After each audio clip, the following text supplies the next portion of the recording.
Black Friday, the day everyone's hunting for deals, but sometimes someone's hunting for you. I'm Maya, 26, and I worked overnight security at a big box store during Black Friday prep 2 years ago. This happened the night before Black Friday when we were setting up for the 5 a.m. opening. The store closed at midnight to prep. My job was to watch the cameras and walk the floor every hour to make sure everything stayed secure.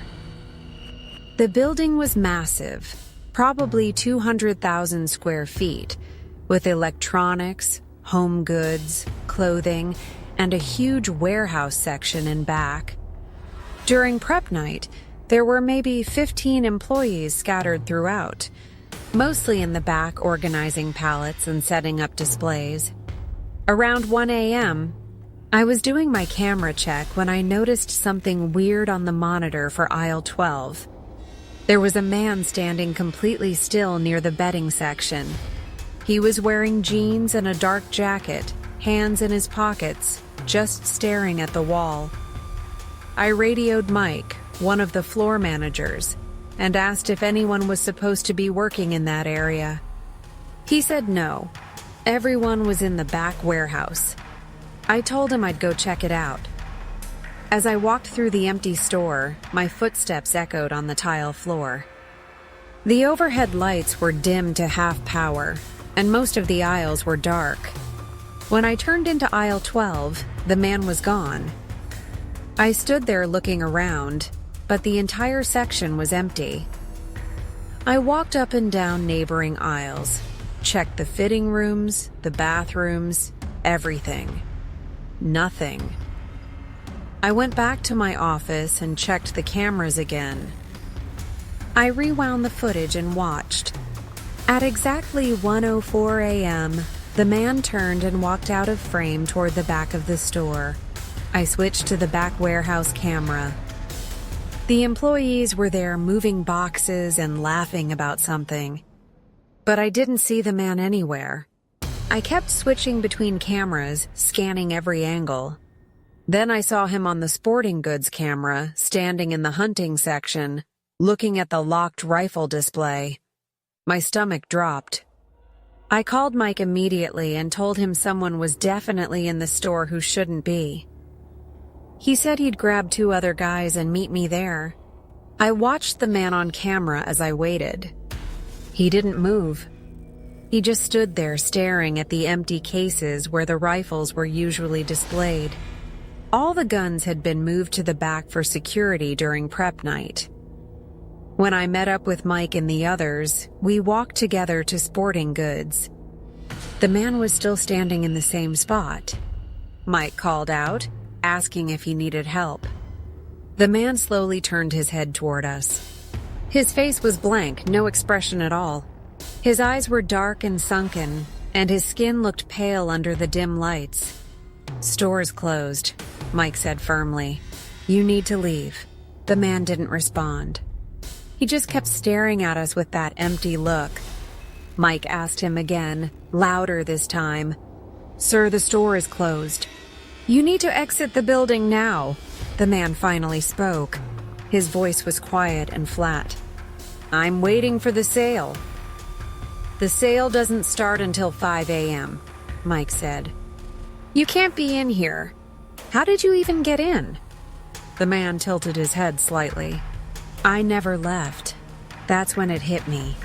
He must have hidden somewhere before closing and stayed in the store.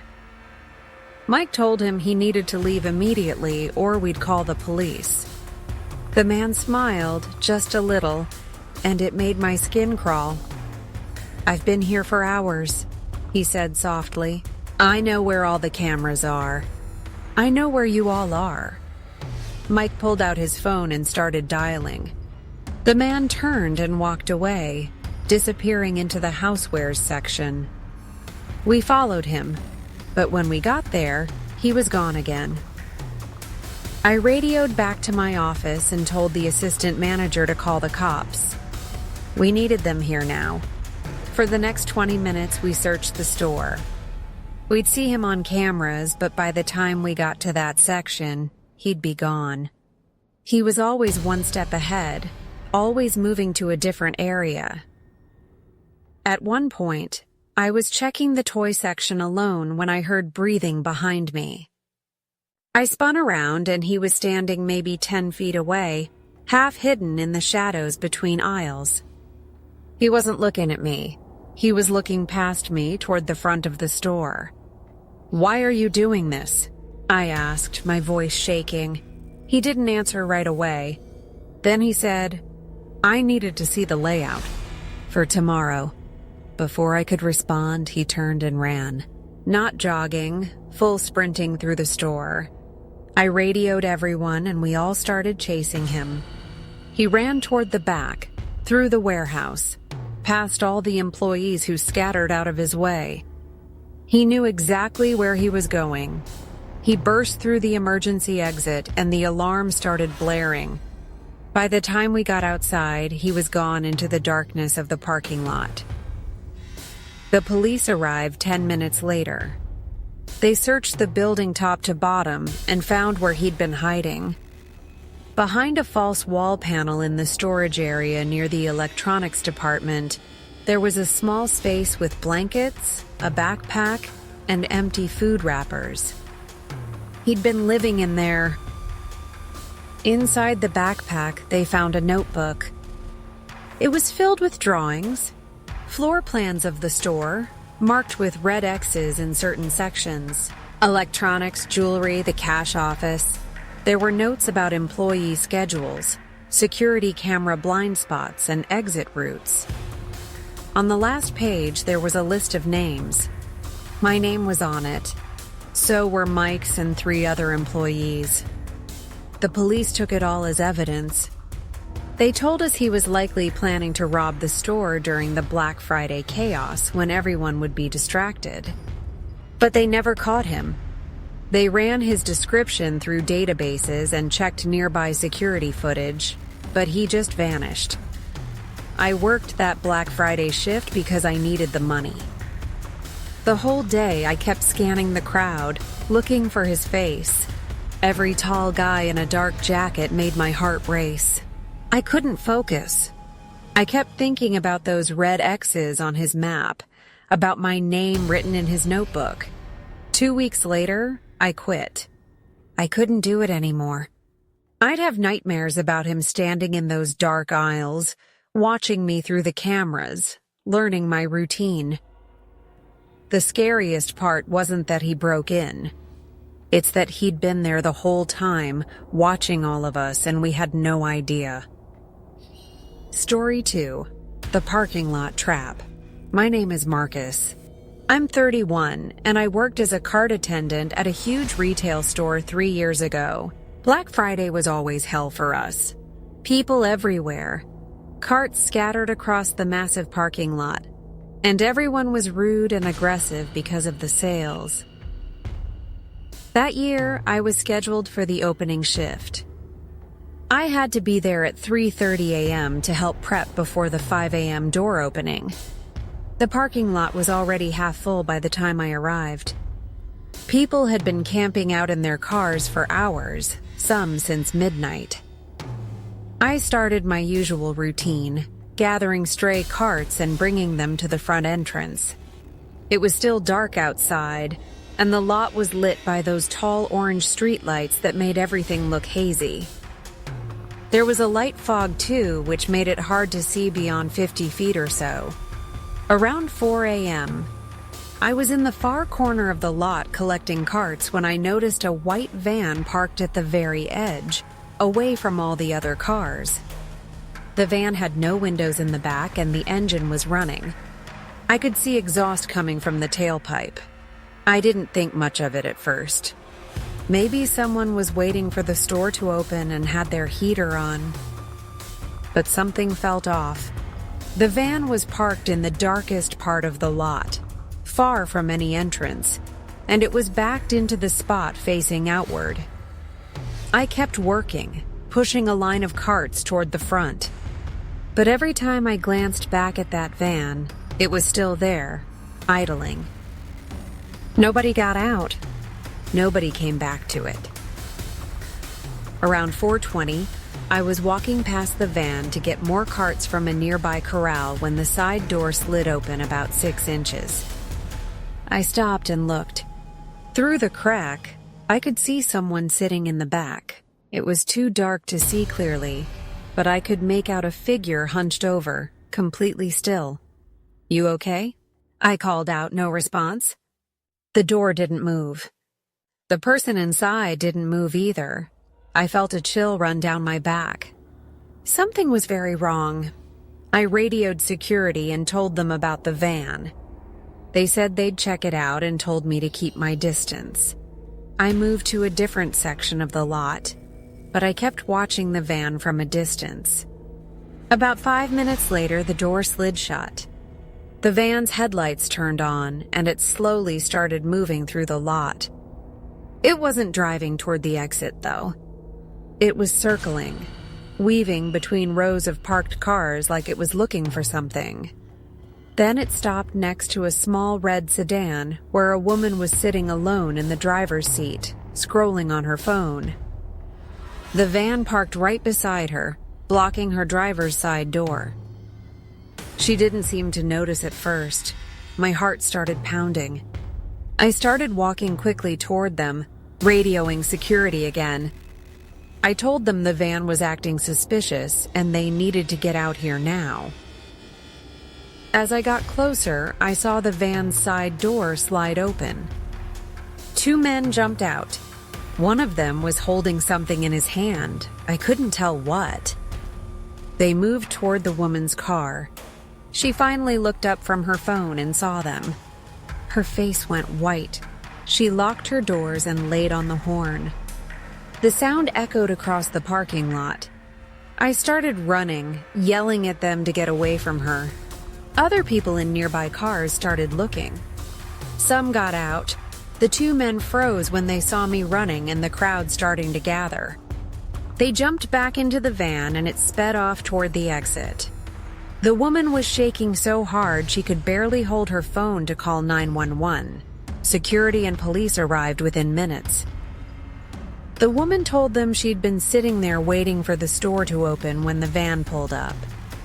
She said through her window she saw one of the men holding zip ties, and the other had a cloth in his hand that smelled like chemicals. The police checked the cameras. The van had been circling the lot for over 40 minutes, watching people. It would pull up next to cars where women were sitting alone, pause for a few seconds, then move on. They were choosing a target. If I hadn't been there, if she hadn't honked, if those other people hadn't gotten out of their cars, I don't know what would have happened to her. The police never found the van. They put out an alert, checked nearby areas, but it disappeared. They told us it was likely a planned abduction attempt.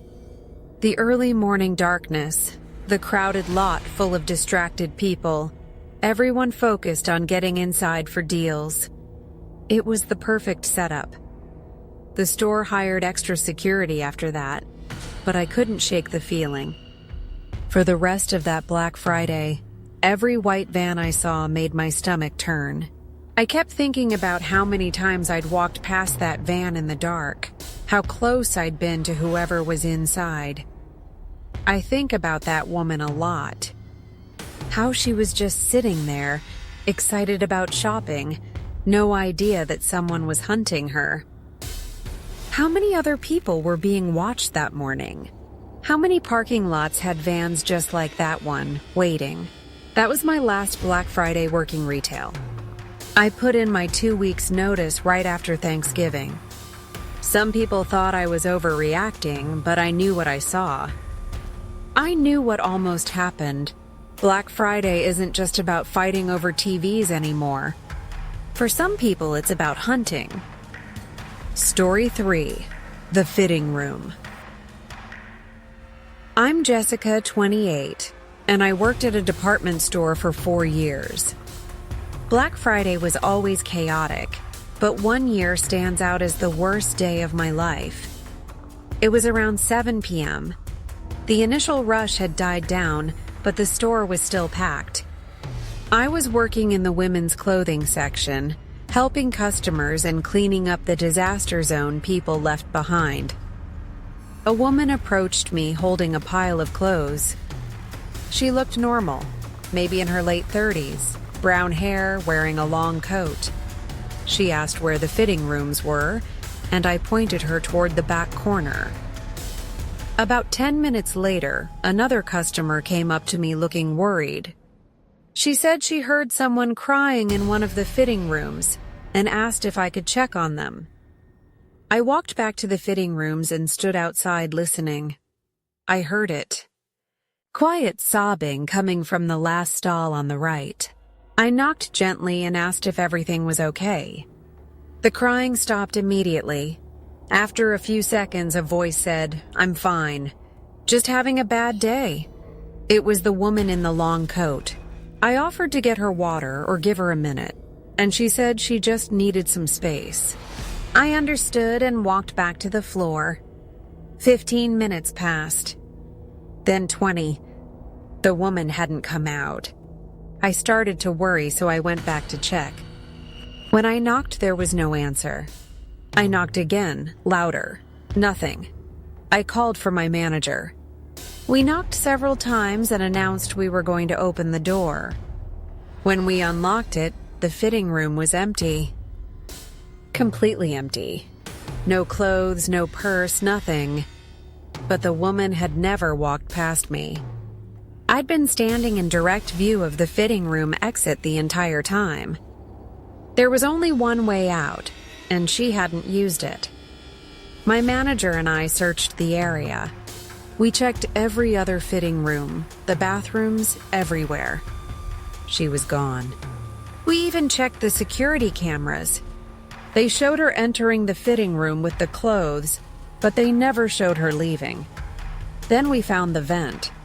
High up on the wall in that last fitting room, the vent cover was gone. It had been removed from the inside and was lying on the bench. The vent opening was barely big enough for a person to squeeze through, but it was possible. We called the police immediately. They arrived and searched the ventilation system with flashlights. They found the woman's coat and shoes inside the duct about 20 feet in, but no sign of her. What they found next made my blood run cold. In the duct system, scattered in different sections, they found personal belongings. Wallets, phones, jewelry, car keys. 7 different items from 7 different people, all reported stolen from the store over the past 3 months. But that wasn't the worst part. Deep in the ventilation system, above the employee break room, they found a nest. That's what the police called it. A sleeping bag, bottles of water, food wrappers, a flashlight, and a bucket for waste. She'd been living in there. There were also Polaroid photos. Dozens of them. Pictures taken through vent grates looking down into the store. Pictures of customers shopping. Pictures of employees working. Pictures of women in the fitting rooms, changing clothes, completely unaware they were being watched. I was in some of those photos, getting dressed in the employee locker room, eating lunch in the break room, walking through the store after closing. She'd been watching me for weeks, maybe months. The police found a notebook too. Pages and pages of handwritten notes about employees. Our schedules, our habits, where we parked, what time we left work. My page had notes about my routine. Leaves through back door. Always alone. Parks in far corner. Checks phone while walking. There were also drawings. Crude sketches of the store layout with X marks in certain areas. The police said those were likely spots where she planned to hide or attack. They estimated she'd been living in the ventilation system for at least 2 weeks, possibly longer. During the day, she'd stay hidden in the ducts. At night, when the store was closed and only a few security guards were around, she'd move freely through the vents, dropping down in blind spots to steal items and watch people. But here's what terrified me most. They found a knife hidden in the sleeping bag. A hunting knife with a 6-inch blade. And next to it was a piece of paper with 5 names written on it. Employee names. My name was third on the list. The police asked if any of the other 4 employees had experienced anything unusual. 2 of them had quit in the past month, both saying they felt uncomfortable at work, like someone was watching them. One had found her locker broken into, personal items missing. Another had her car keyed in the parking lot. The woman was never caught. After that day, she never came back. The police think she knew we'd discovered her hiding spot and she fled. They searched for her, checked shelters, showed her photo from the security footage to other stores. But she just vanished. They sealed all the vents, installed cameras in the duct system, and did a full security overhaul. But I couldn't stop thinking about it. Every night for weeks after, I'd lie in bed and think about her crawling through those ducts above me while I worked, watching me through the metal grates, taking photos, writing notes about my routine, waiting. The police said the knife suggested she was planning something more than theft. They believed she was escalating, studying her targets, preparing for something violent. One detective told me something that still haunts me. He said, "You're lucky we found that nest when we did. Based on the progression we saw in her notebook, she was getting ready to act. Another week, maybe 2, and one of those names on that list would have been hurt or worse." I quit 2 months later. I couldn't work there anymore. Every sound in the ceiling made me jump. Every vent I passed made my skin crawl. I'd imagine her face pressed against the grate, watching me, waiting for me to be alone. The worst part? She was crying in that fitting room. Real tears. I heard them. Was she upset about living in the vents? Was she scared? Or was it all an act to make sure I'd leave her alone long enough to escape? I'll never know. But I do know that Black Friday was the day I learned you're never truly alone in those stores. Someone could be watching from places you'd never think to look. Living in the walls. Studying you. Planning. And the scariest thought of all? She's still out there somewhere. Maybe she's found another store, another ventilation system, another group of employees to watch and study and add to her list. Maybe she's above you right now, looking down through the vent, taking photos, writing your name in her notebook.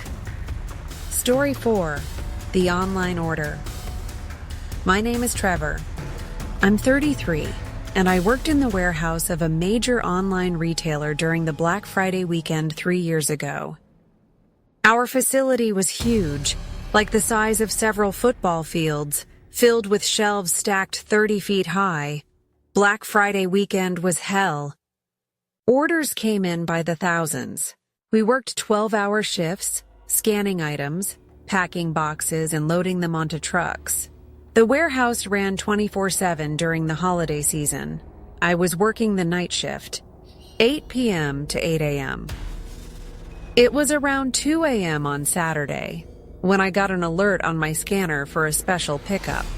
The order was flagged as priority overnight shipping, which meant I had to pull it immediately and get it to the packing station. The scanner directed me to aisle K47, section 12, shelf B. I drove the forklift to the location and climbed up to grab the item. It was a large box, maybe 3 feet by 2 feet, surprisingly heavy. I brought it down and scanned the barcode. The scanner showed the item as Misk Household Goods. That was weird.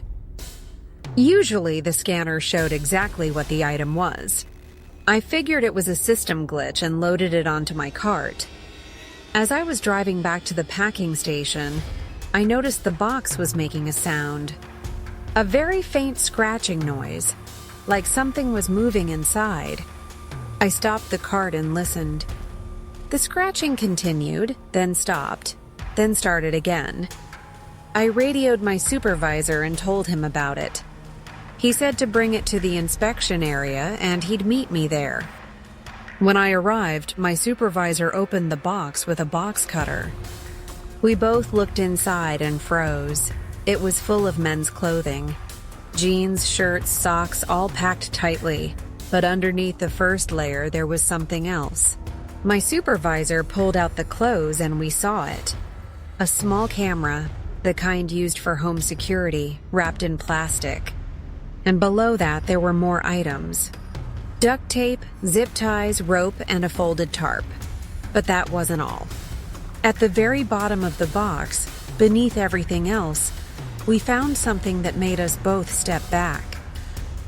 A syringe filled with clear liquid, 2 bottles of pills with no labels, and a handwritten note that said, "For the basement. Keep quiet. 48 hours before disposal." My supervisor's face went completely white. He told me to step back and he called security immediately. Within minutes, warehouse security and the facility manager arrived. They examined the box and everything inside. They ran the order number through the system to see who placed it and where it was being shipped. The order had been placed 18 hours earlier, right at the start of Black Friday sales. It was being shipped to an address in a rural area about 200 miles away. The payment method was a prepaid debit card, which meant it was basically untraceable. Here's the disturbing part. The items in the box weren't part of our inventory. Someone had packaged this box themselves and somehow got it into our system and onto our shelves. The barcode was fake, but sophisticated enough to fool the scanners. The police were called. They took the box as evidence and started investigating. They checked the security footage and found that 3 nights earlier, during a shift change around 3 a.m., a man wearing a warehouse uniform had entered the facility. He'd walked through the employee entrance using a stolen badge, gone directly to aisle K47, placed the box on the shelf, scanned it into the system using a handheld device, and left. The whole thing took less than 6 minutes. He knew exactly what he was doing. He timed it perfectly during the skeleton crew shift, wore the right uniform, and had the equipment needed to make the box look like legitimate inventory. The police searched the address where the box was being shipped. It was an abandoned farmhouse on 40 acres of isolated land. Inside, they found a room in the basement that had been modified. The windows were boarded up from the inside. The door had been reinforced with metal plates and multiple locks. There was a chair bolted to the concrete floor with restraints attached. Plastic sheeting covered the walls. A drain had been installed in the center of the floor. On a workbench, they found more syringes, bottles of sedatives, and a stack of missing person flyers. 7 different women, all reported missing from various states over the past 18 months. Ages ranging from 19 to 34. In a filing cabinet, they found folders for each woman, photos taken from a distance, notes about their routines, where they lived, where they worked, maps showing routes from their homes to secluded areas. And worst of all, receipts for the same shipping method, all going to different addresses, all abandoned properties. The police realized this wasn't the first time. Over the past 6 months, there had been 3 other similar orders placed during high-volume shopping periods. Different warehouses across 3 states, different addresses, same method. All 3 boxes had been delivered before anyone noticed. The police tracked down the addresses. 2 were abandoned properties in rural areas. 1 was a storage unit. All 3 locations had evidence of what the police described as criminal activity consistent with abduction and murder. They found DNA evidence at 2 of the locations that matched 2 of the missing women from the flyers. Both women were later confirmed dead. their bodies found buried on properties linked to those addresses. The police believed the man was using the chaos of holiday shopping to ship murder kits to various locations he'd prepared. He'd abduct someone, take them to one of these properties, and have everything he needed waiting there in a box that looked like a normal package delivery. They never found the man. The stolen badge belonged to an employee who'd had his wallet taken from his locker 2 weeks earlier. The security footage wasn't clear enough to identify facial features because the man kept his head down and wore a hat. The prepaid card was purchased with cash at a gas station with no working cameras, but the most disturbing detail came from analyzing the shipping activity. The police found that in the week leading up to that Black Friday, the same method had been used to ship 6 more boxes. 6 more packages, 6 more addresses, 6 more prepared locations. The police raced to track down all 6 addresses. They found 4 of them. 3 were abandoned buildings. 1 was a rented cabin in the mountains. All 4 showed signs of recent activity: fresh tire tracks, disturbed soil, cleaned surfaces. At the cabin, they found a woman, still alive, locked in a back room. She'd been missing for 4 days. She was drugged, dehydrated, and terrified, but alive. She told police a man had grabbed her from a parking lot, injected her with something, and brought her there. She'd been unconscious most of the time. The other 2 boxes? They never found where they were shipped. 2 more locations, 2 more prepared sites, and possibly 2 more victims the police couldn't save. I couldn't sleep for weeks after that. I kept thinking about how close that box came to being delivered. How if I hadn't heard the scratching from that noise device, if I hadn't reported it, that box would have been on a truck within the hour. And whatever that man had planned would have happened. The scratching sound? The police found a small battery-operated device hidden in the clothes. It was designed to make noise, probably as a test. If the box got delivered without anyone investigating the sound, he'd know his method worked perfectly. If someone did check, he'd know to change his approach. I quit that job 2 months later. Every box I scanned, every priority order, every overnight shipment, I wondered what was really inside. I couldn't trust the system anymore. I couldn't trust that the boxes moving through that warehouse were just products going to customers. Because sometimes they're weapons. Sometimes they're tools for monsters. And sometimes they're being shipped to places where people scream and no one can hear them. That man is still out there. Still planning. Still shipping. Still hunting. And the worst part? He could be using any warehouse, any store, any delivery system. Your package could be sitting right next to his on a truck, and you'd never know until it was too late. Story 5, The Store Manager. I'm Rachel, 29. 4 years ago, I worked as an assistant manager at a big retail store. Our store manager, who I'll call David, was well liked by everyone. He was friendly, fair, and always willing to help during the stressful holiday season. Black Friday that year was brutal. We opened at 5 a.m. and the store was mobbed. David was everywhere, helping customers, managing the staff, making sure everything ran smoothly. He seemed to thrive in the chaos. Around 3 p.m., things started to calm down. David called me into his office and told me he needed to run a quick errand. He said he'd be back in an hour. He grabbed his jacket and briefcase, which was odd because he never took his briefcase for lunch runs. But an hour passed, then 2, then 3. He wasn't answering his phone. By 7 p.m., I was worried. David was never unreachable, especially not on Black Friday. The next morning, the police called. They wanted to meet with me at the store. David's wife had reported him missing.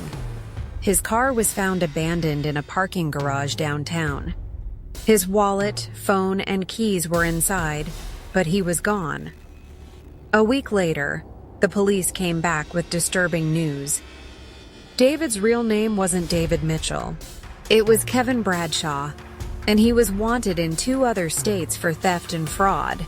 They showed me his real photo. Same face, different name. Then they told me about the embezzling. Over $80,000 stolen from our store over the past year. Fake invoices, ghost employees, inflated orders. He'd been planning to disappear on Black Friday and start a new life. The police found a storage unit under another fake name. Inside were suitcases, $40,000 in cash, fake IDs, and passports. Everything was ready for him to vanish. But then they showed me the parking garage footage. David parked at 3:47 p.m. and got out with his briefcase. A black SUV pulled up. 2 men got out, grabbed him, and forced him into the vehicle. David struggled, tried to fight back, but they overpowered him. The whole thing took 30 seconds. The police believed David owed money to dangerous people. Someone he'd stolen from before. Someone who tracked him down on the one day he thought he'd escape. 3 months later, they found a body in a river 60 miles outside the city. Dental records confirmed it was David. He'd been shot twice in the chest. His hands showed defensive wounds. He'd tried to fight for his life. But here's what terrified me most. The police found something else in that storage unit. A laptop hidden in a false bottom of one of the suitcases. On it were files containing personal information for every employee at our store. Social security numbers, addresses, bank accounts, family members' names. Photos of us taken without our knowledge. Screenshots of our social media accounts. There were also documents showing he'd been researching how to assume someone else's identity. Step-by-step guides, templates for fake documents, and a list of 5 female employees from our store with notes beside each name. Physical descriptions, work schedules, whether we lived alone. My name was at the top of that list. Next to it, he'd written, "Most trusting." Easiest target. The police told me David had likely been planning to steal someone's identity after he disappeared. He'd befriend them, learn everything about them, then take over their life completely while they... disappeared? I didn't want to think about it. They also found a folder of photos on that laptop. Pictures of me leaving work late at night. Pictures of my car. Pictures of my apartment building. He'd been following me for months and I never knew. One photo was taken through my living room window. I was sitting on my couch watching TV. The timestamp showed it was taken at 11 p.m. on a Tuesday, 3 weeks before Black Friday. He'd been standing outside my apartment in the dark, watching me. I moved out the next day. Changed my locks, my phone number, my routines. I couldn't sleep in that apartment knowing he'd been there, watching, planning something I'd never fully understand. The scariest part? If those men hadn't grabbed him that day, if he'd made it to that storage unit and disappeared like he planned, would he have come back for me? Would I have woken up one night to find him in my apartment? Would I have become the identity he stole? I'll never know. But I do know that the man I trusted, who I considered a friend, had been studying me like prey, waiting for the perfect moment, and I never suspected a thing until it was too late. Story 6. The Gift Card Scam. My name is Alicia. I'm 35, and I worked customer service at a large retail chain 5 years ago. Black Friday weekend was always busy, but one encounter still haunts me. A man came to my counter around 6 p.m. on Black Friday. He was maybe in his 50s, wearing a suit and carrying a briefcase. He seemed professional and polite. He said he needed to buy $8,000 worth of electronics and wanted to use gift cards to pay. He pulled out a stack of maybe 40 gift cards. I started scanning them. The first few worked, then several came up with zero balance. I kept scanning. Out of 40 cards, only 10 had money. Total of about $2,000. He got agitated, insisting the cards were legitimate. My manager came over and examined the cards closely. The activation stickers on the back had been tampered with. Carefully peeled off and reattached. She told him the cards appeared fraudulent. His face changed instantly. The friendly mask dropped. His eyes went cold and dead. He grabbed the cards and left quickly, almost running. We called security and police. They checked the parking lot footage and found something disturbing. The man had been sitting in his car for over 3 hours before coming inside, watching the store entrance. There was a woman in the passenger seat taking photos of people with her phone. The police ran the license plate. The car was stolen. They found it abandoned 2 days later, wiped clean. But here's what terrified me. 1 week after the incident, I started noticing things. Small things. My car was parked in a different spot than I remembered, even though I had my keys. Items in my apartment were moved slightly. A window I always locked was unlocked. Then I found photos slipped under my apartment door. Photos of me leaving work, getting into my car, walking into my building. Taken from a distance with a zoom lens. There was no note. Just the photos. I called the police immediately. They came and checked my apartment. They found scratches on my door lock, evidence someone had picked it. They found a small camera hidden in my bedroom air vent, pointing at my bed.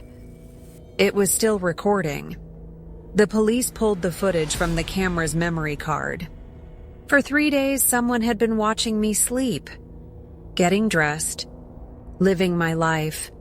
The timestamp started 2 days after the gift card incident. They also found spyware installed on my laptop. Someone had accessed it remotely, reading my emails, watching through my webcam, tracking every keystroke. They had my passwords, my bank information, everything. The police believed the woman in the passenger seat had been photographing employees to identify targets. They'd followed me home that night, learned where I lived, and decided to make me pay for exposing their scam. But it got worse. The detective told me they'd found similar cases in 3 other cities. In each case, a retail employee had confronted the gift card scammers. Within 2 weeks, that employee's apartment had been broken into, cameras installed, identities stolen. In one case, a 28-year-old woman in Ohio woke up at 3 a.m. to find a man standing at the foot of her bed watching her sleep. He ran when she screamed, but the message was clear. "We know where you are. We can get to you anytime." Another victim, a man in Texas, had his entire life destroyed. Bank accounts drained, credit cards maxed out, his identity used to commit fraud across multiple states. It took him 2 years to clear his name. I changed all my passwords, installed new locks, got a security system. I moved to a different apartment across town, but for months I felt like I was being watched. Every car that parked near my building, every stranger who walked too close, every shadow outside my window. 3 months after the incident, I got a package delivered to my new address. An address I'd told almost no one. Inside was a single item, a gift card from the store where I worked. Zero balance, and a note that said, "We know where you are." I quit my job the next day, left the state, changed my phone number, started over completely in a new city where no one knew me. The police never caught them. The gift card scam ring kept operating, moving from city to city, and employees who got in their way kept having their lives invaded, their privacy destroyed, their safety threatened. The scariest part? They were never violent. They never physically hurt anyone. They just watched, recorded, followed. Let you know they could reach you anytime they wanted. That's true terror, not knowing when they'll come back, not knowing what they'll do next, just knowing they're out there, watching, waiting, and there's nothing you can do to stop them. Story 7. The Employee Entrance. I'm Kevin, 42. I worked maintenance at a massive shopping mall for 8 years. Black Friday was always chaos, but 6 years ago, something happened that made me quit that job. The mall opened at 6 a.m. on Black Friday. I arrived at 4 a.m. to make sure everything was working properly. Lights, escalators, bathrooms, the works. I used the employee entrance in the back, away from the public entrances where crowds were already gathering. I swiped my badge and entered. The hallway was dimly lit, lined with doors leading to storage rooms and mechanical areas. I walked toward the main corridor that connected to the mall interior. As I passed one of the storage rooms, I heard a sound. A shuffling noise like something being dragged. I stopped and listened. The sound came again, followed by a muffled voice. I knocked on the door. "Hello? Anyone in there?" No response. I tried the handle, but it was locked. I called out again. This time, I heard a louder thump and what sounded like someone trying to yell but being muffled. I radioed security and told them I thought someone was trapped in the storage room. 2 guards arrived within minutes. We unlocked the door and opened it. Inside, we found a young woman, maybe early 20s, tied to a chair with duct tape over her mouth. Her eyes were wide with terror. We immediately called 911 and untied her. She was shaking so badly she could hardly speak. When she finally calmed down enough to talk, she told us what happened. She worked at one of the stores in the mall and had arrived early to prep for the Black Friday opening. She'd parked in the employee lot and was walking toward the entrance when someone grabbed her from behind. She was dragged into the storage room, tied up, and left there.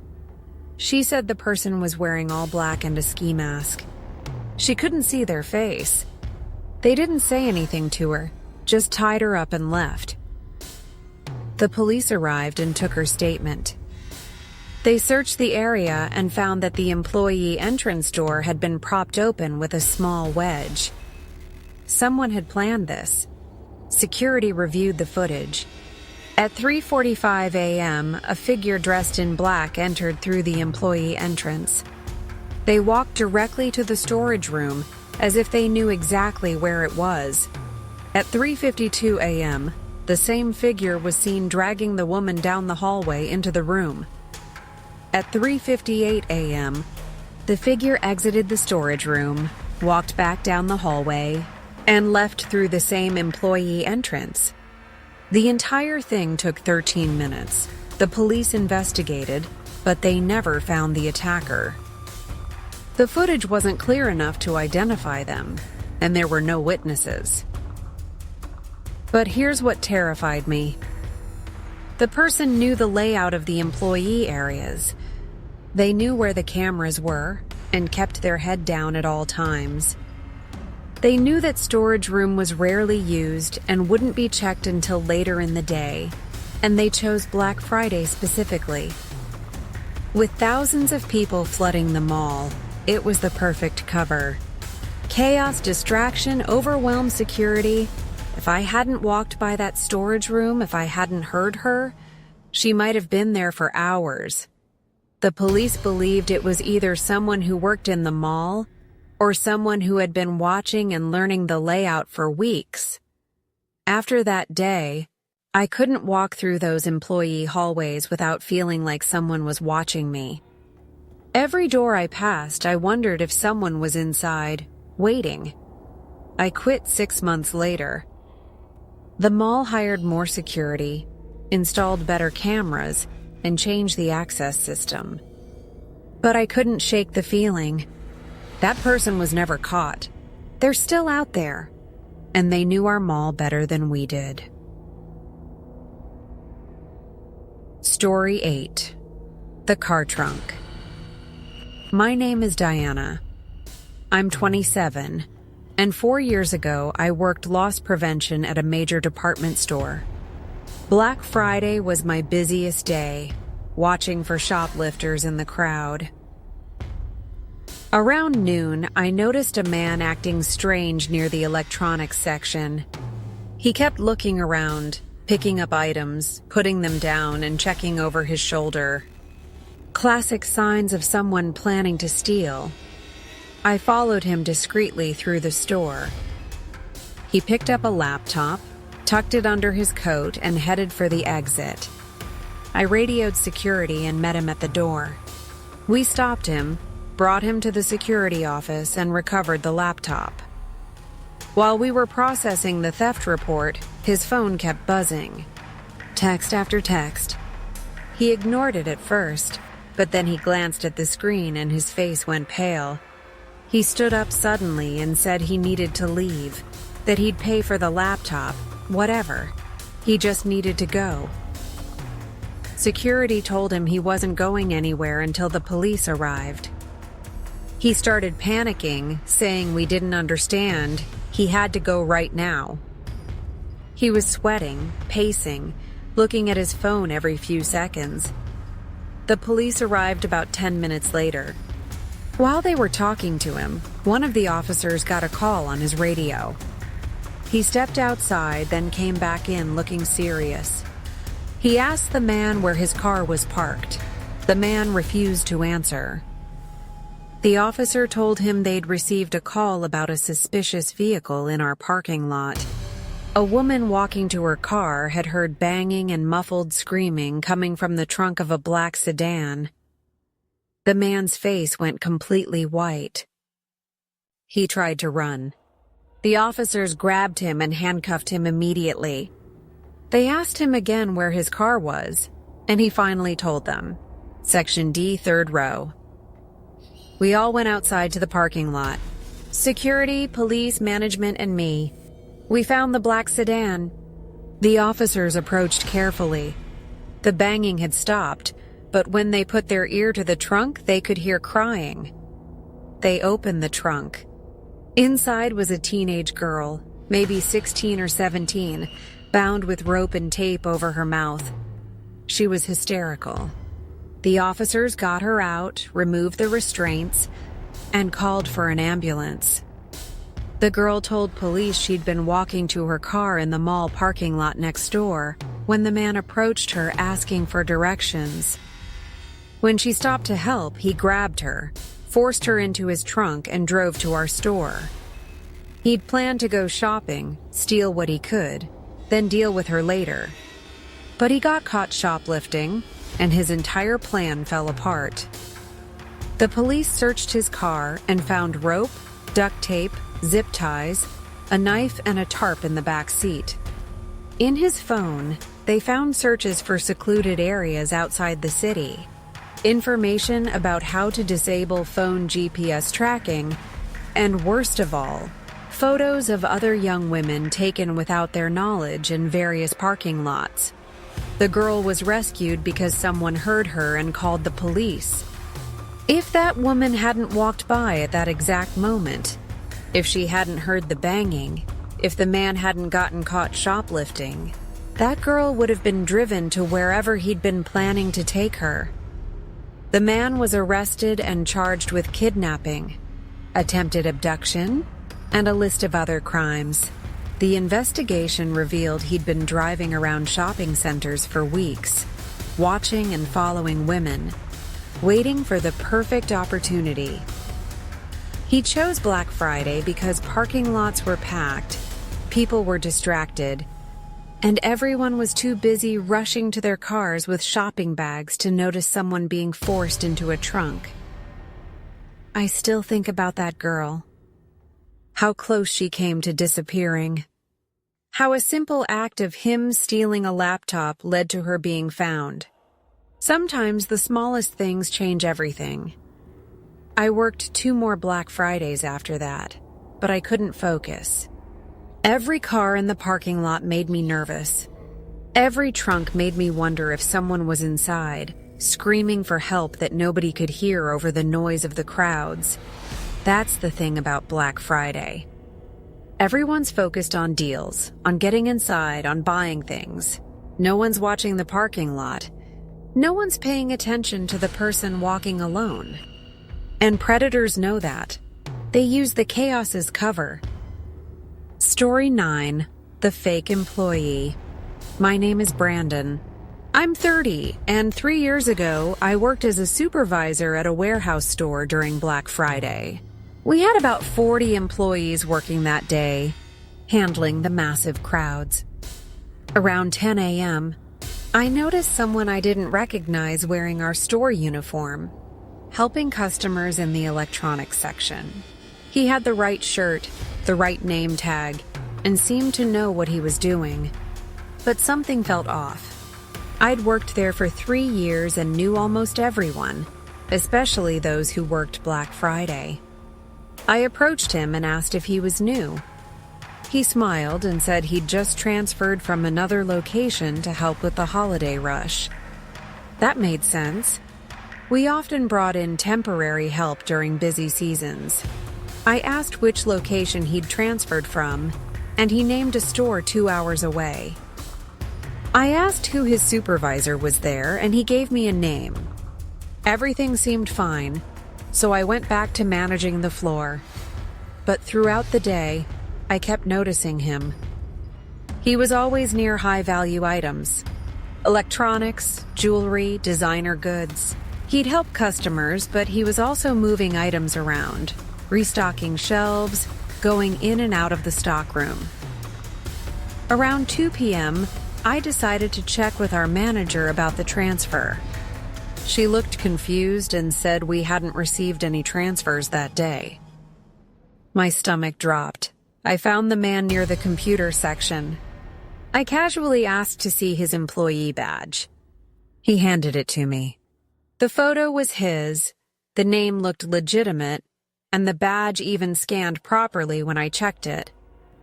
I radioed security and asked them to verify the employee number on the badge.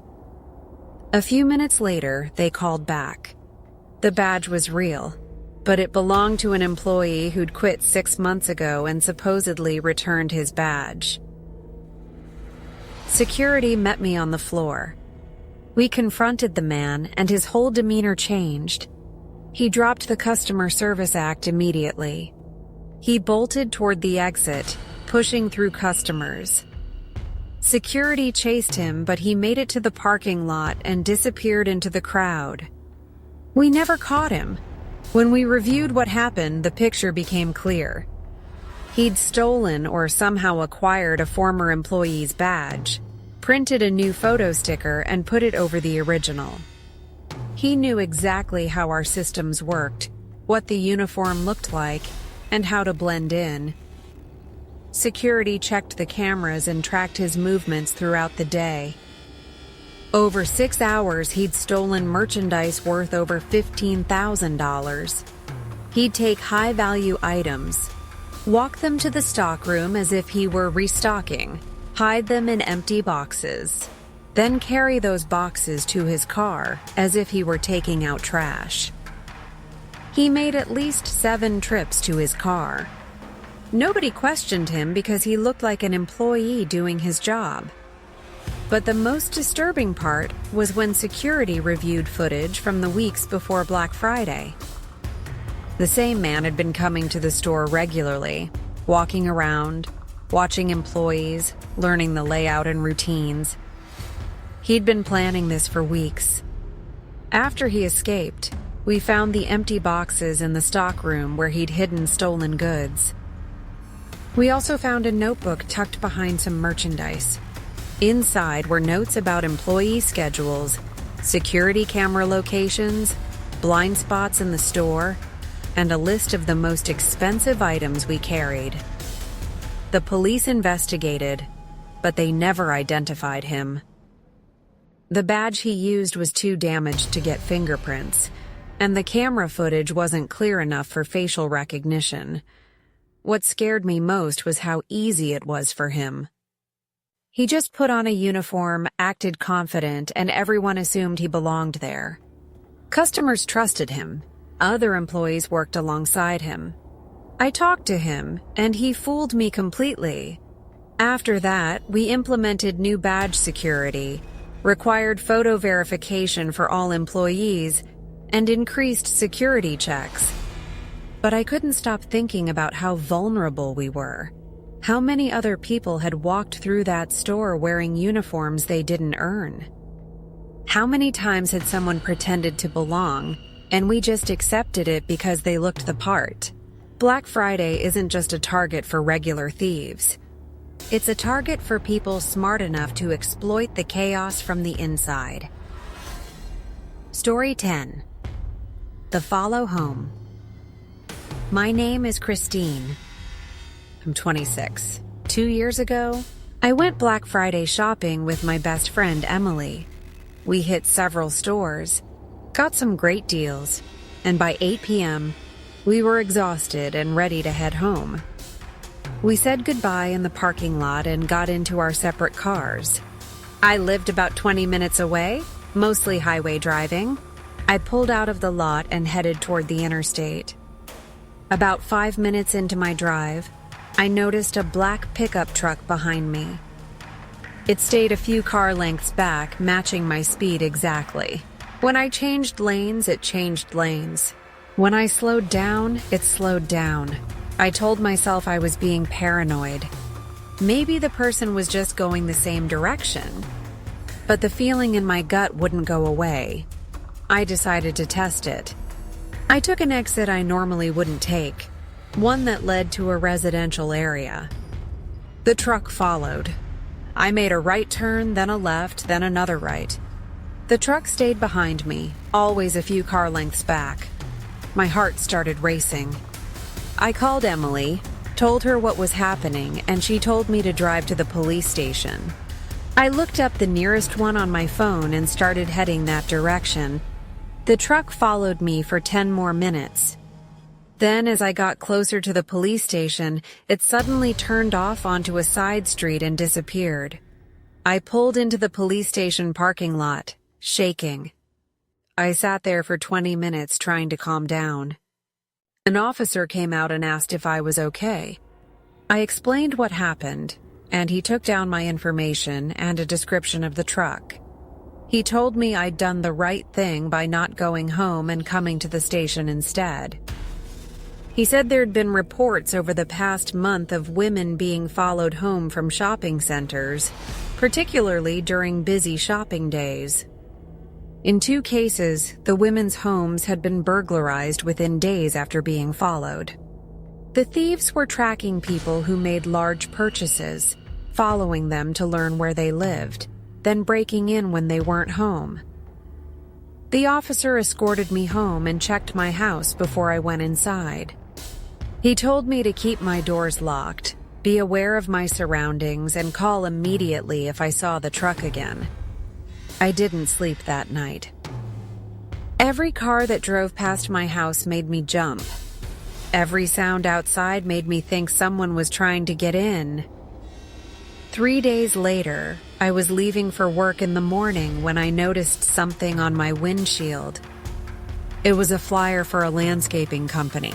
Nothing unusual, except it was tucked under the wiper in a specific way, folded so that it wouldn't blow away. I looked at my neighbors' cars. None of them had flyers. Just mine. I called the police. They came and took the flyer as evidence. They told me it was likely a marker. Someone puts it on your car to signal to others that they've identified your vehicle and home. It's a tactic used by organized theft rings. The police increased patrols in my neighborhood. They checked the landscaping company on the flyer and found it didn't exist. The phone number was disconnected. Nothing happened after that. No break-in, no truck, nothing. But the feeling of being watched never went away. I moved 6 months later to a different part of the city. I couldn't stay in that house knowing someone had followed me there, marked my car, and knew where I lived. I think about that night constantly. What if I'd gone straight home? What if I hadn't noticed the truck following me? What if I'd dismissed my gut feeling as paranoia? Black Friday is supposed to be about shopping and deals, but for some people, it's about watching who's buying what, who's carrying expensive items to their car, who's alone, who looks distracted. They watch, they follow, and they wait for the perfect moment to strike. 10 stories. 10 different Black Fridays. 10 reminders that the scariest thing in those stores isn't the crowds or the chaos. It's the people who use that chaos to hunt. The man who lived in the hotel walls. The truck waiting in the dark parking lot. The fake employee stealing thousands while everyone watched. The person following you home, marking your car, learning where you sleep. Black Friday brings out the worst in humanity. Not just the people fighting over TVs, but the ones watching from the shadows, waiting for their moment. So next time you're rushing through a parking lot, arms full of shopping bags, distracted by your phone, thinking about the deals you got, remember these stories. Look around. Pay attention. Trust your gut, because somewhere in that crowd, someone might be watching you too, and they're not there for the sales. Stay safe out there.